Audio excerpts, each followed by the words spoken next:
Ajde prvo impresije od večerašnjeg nastup i publikata. Dobroveče, hvala vam puno. Impresija je, jako sam srećan, jako sam zadovoljan, publika je fantastična.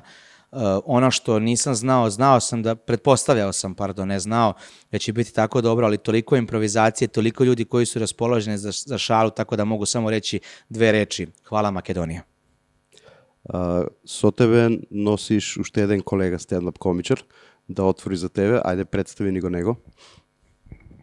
Dobro večer, moje ime je Dragan i hvala vam na gostoprimstvu, pre svega stvarno su ovde svi divni ljudi. Očekivali smo ovako, rekli su nam ja sam prvi put ovde, ali zaista je mnogo više od onoga što smo očekivali. Predivno. Небоша, имаше доста контакт со публиката.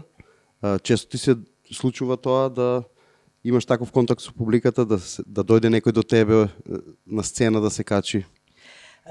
Pa ja dosta radim improvizaciju jer prosto ja sam takav, to je moja energija i to ljudi prepoznaju, ali gospođa nutricionistkinja sa kojom sam se šalio pola nastupa me oduševila kada je došla na scenu i kada smo se onda još više zezali. Vidi se da je to jedna inteligentna žena koja sjajno razume humor i zahvaljujući njoj, znači mi smo digli nastup na još jedan viši nivo, što bi rekli Englezi level up, tako da mnogo hvala. Да, сепак беше позитивна атмосфера. Ајде малку на другата страна. Дали некој пат се случило на некој од вас двајца да имате хеклер и како се справувате со тоа? Pa dešavalo se ne baš puno puta, nekoliko puta, ali ja u toj situaciji znam da budem, mogu slobodno reći, i bezobrazan, zato što ako hekler pretera, prosto on smeta drugoj publici i ja često znam da kažem, ja ovde radim, tako da ja nisam došao kod tebe na posao da budem neprijatan, nemoj to da radiš, zato što smetaš drugim ljudima i onda mu kažem živeli, izvini, ali moraš da pustiš i druge ljude da uživaju. Кога сме кај непријатни ситуации, има ли теми за кои што не би се шегувал? Pa sigurno da postoje teme sa kojima se ne bi šalio, zato što prosto ovo je još uvek Balkan i kod nas postoje teme sa kojima se ne šali, a ne šalim se sa religijom, sa nacionalnostima, sa decom i prosto nije mi ni potrebno da se šalim sa time, zato što toliko ima životnih tema, evo i naziv mog stand-upa, moje nove predstave Kriza srednjih godina, tako da nema potrebe da se šalimo sa zabranjenim temama. Evo, mogu baš primer za Makedoniju. Nikad u životu u Makedoniji se ne bi šalio sa Tošetom Projeskim. Isto prašanje za kolegata. Da li ima neka tema za koja ne bi se šeguvao? Pa mislim, eto, on je rekao te teme sve. Jedino što mogu da dodam još, znači ja i on isto naravno nemamo teme o politici. Jer toga je ljudima na ovim prostorima, ja mislim, preko glave. I kada dođu na stand-up večer, oni žele da se opuste, da se smeju, a znači najmanje im treba da se priča o politici, tako da te političke teme svakako to ne radimo, mislim. Eto. Nas dvojice, konkretno neki možda kolege naše rade, ali mi smo se odlučili da ne radimo i to nikad neće biti u našim nastupima. Da li misliš дека кај нас барем на Балканот, ако се шегуваш за политика, би можело да има некои реперкусии, притисок од сите тие političari? Nisam razmišljao o tome, mislim moguće da ima svašta se dešava, loše stvari se dešavaju, ali kažem, u suštini ja politikom se nisam nikada bavio, ne volim to, ne želim o tome da pričam, eto i sad paradoks je da pričam o tome, da ne želim o tome da pričam, mislim, eto. Кога сме кај градење на материјал, што правите кога пред публиката некоја шега не пали едноставно, како се сноѓете во таа ситуација? Импровизација или...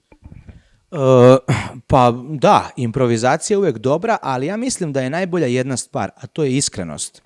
Ako neka tema ne prolazi kod publike, ja im se iskreno obratim i mislim da to publika jako ceni, tu iskrenost i ljudskost, i onda prosto ukoliko nešto ne prolazi, ja im kažem iskreno, obratim im se i nastavim dalje. I prosto to uvek prođe zato što ljudi vole kada nema foliranja i samo iskrenost. Znači, obavezno u tim situacijama nema obraćanja publici u fazonu vi ste krivi, do vas je, radite ovo, radite ono, zašto ste takvi. Ne.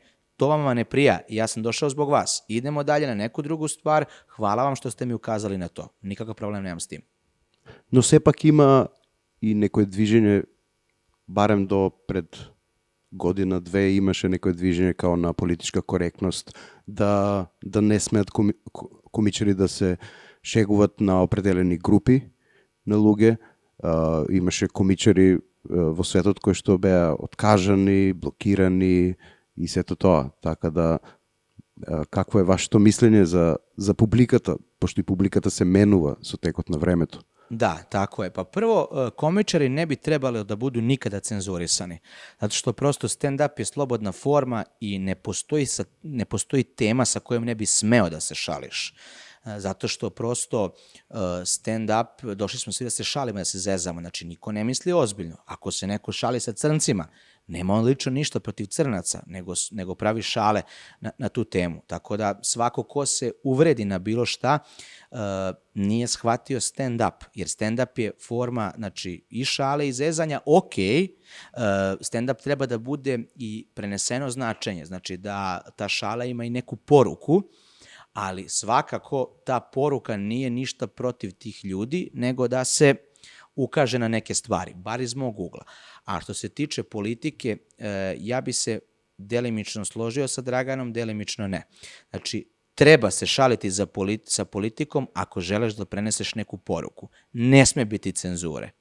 Ja se ne šalim sa politikom zato što, s tim se slažem u njegovom delu, jer mi je politika već izlizana tema, što bi mi rekli u Srbiji.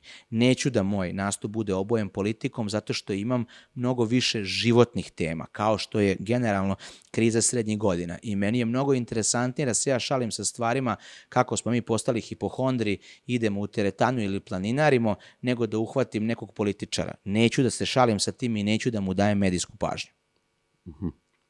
Еве за колегата, за Драган, прашање за едно нешто што најчесто сите стендап комичари ги прашувам, што е границата за тебе помеѓу шега и навреда?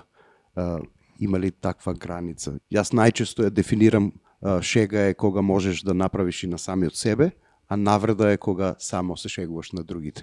Забележа во вашиот настап кај двајцата го нема тоа. Вие воедно се шегувате на публиката, но се шегувате и за самите себе.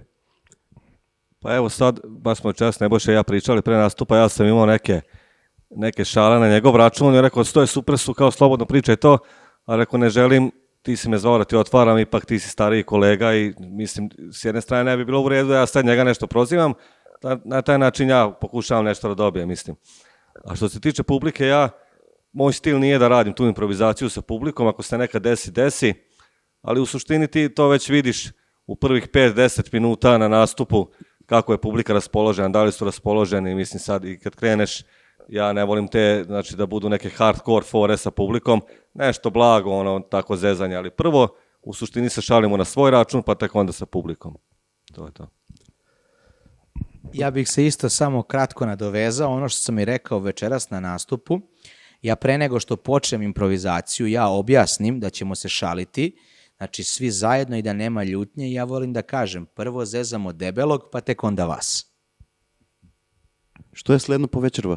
Настап друг во Македонија или назад во Ne, Србија? ovo je Skoplje i rasprodati i prepuni public room od strane organizacije Zlaten Zab i mnogo im hvala na tome. Odlični su i sjajno rade i super su ljudi. Ovo je bilo finale turneje, mi smo imali 5-dnevnu turneju, prvo iz Srbije, prvo je bila istočna Srbija Bor, pa centralna Srbija Kruševac, pa južna Srbija Niš i onda smo prešli u Makedoniju, sinoć smo bili u Kumanovu i večeras u Skoplju i tu se završava 5-dnevna turneja i vraćamo se u Srbiju i okrećemo se nastupima u Srbiji, a ja se ponovo vraćam u Makedoniju 28. maja u Kumanovo na festival četvrtkom u 9 sa mojim velikim prijateljem i kolegom Nikolom Todorovskim nastupam, a bit ću i na leto na Summer Comedy Maratonu u Ohridu. И па се надевам дека ова беше убав крај за турнејата. Ви благодарам за ова кратко и јасно интервју и се гледаме следниот пат кога сте во Скопје на следниот настап. Hvala puno, hvala ti na pozivu za ovaj intervju. Mnogo je bilo lepo posle nastupa, posle kraja ovakve sjajne turneje, da intervju sa tobom bude šlag na tortu. Mnogo ti hvala i vidimo se sljedeći put u predivnom Skopju. Hvala na svemu još jednom, zaista hvala.